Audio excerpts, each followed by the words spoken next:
Hello mga sangkay, nandito na naman ako at gusto ko i-share sa inyo yung aking mga pinamili online. Dahil sobrang lamig ngayon, grabe. Kaya natabad na talaga akong lumabas. At saka yung namimili naman talaga sa amin yung asawa ko. So, bumili ako ng mga pagkain na hindi binibili ng asawa ko dahil nga mga matatamis.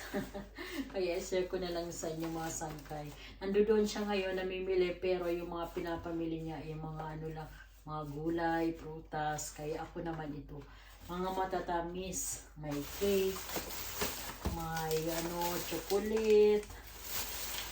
Ayan, ito naman sauerkraut ito. Maganda ito para sa sa yan, probiotic, magandang probiotic ito. Kaya bumili ako ng dalawa.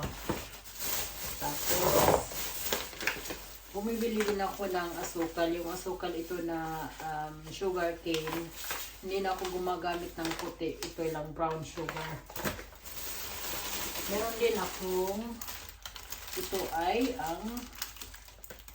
ito yung mga Christmas, kinakain ng mga German tuwing mga Christmas. Yung mga tawag nito, nakalimutan ko, mamaya para hindi ako magtagal. So ito, chocolate kasi gagawa ko ng na rumkugel. Tapos yung apple mousse, masarap yan para sa pancake.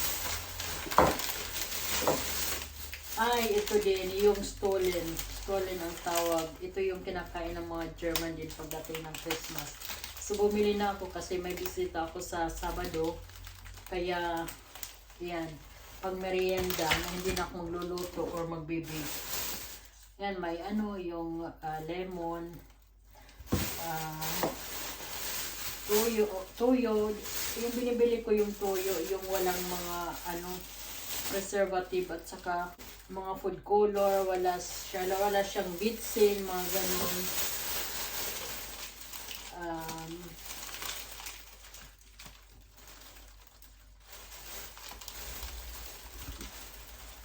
Yan.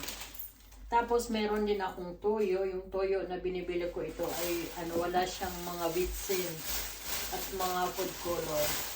Tapos yung truffle butter, ay, ang sarap siguro nito kasi nakikita ko lang. Medyo mahal siya pero masarap daw. Hindi ko pa na-try pero try ko din.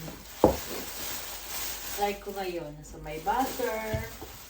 Ito siya para siyang bagoong. Ang mga Italiano mahilig yan sa yung sardellen. Para siyang bagoong pero filet siya. Ang sarap nito, tapos may kasamang gulay or yung pritong talong. Gusto ko. Dalawa yung binili ko. Mayroon din akong butter na maliit. Ito naman, tinapay.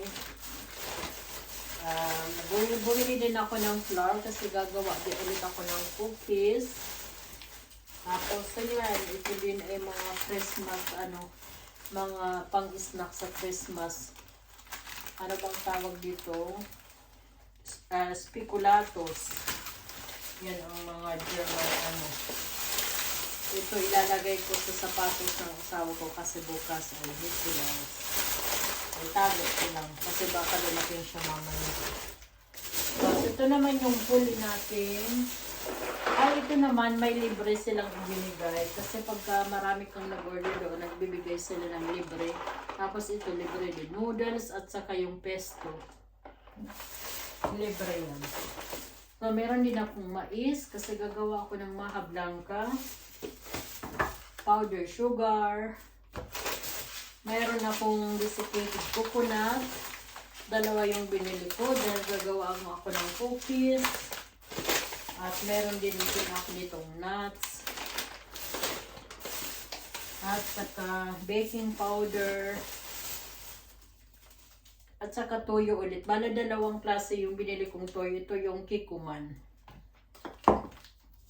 So yan lang po mga sangkay.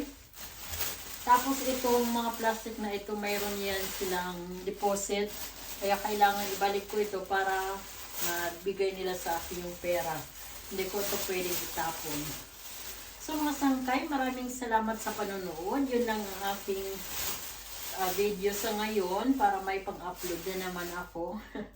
Yan po, maraming salamat at mag-iingat kayo lagi. Salamat sa suporta.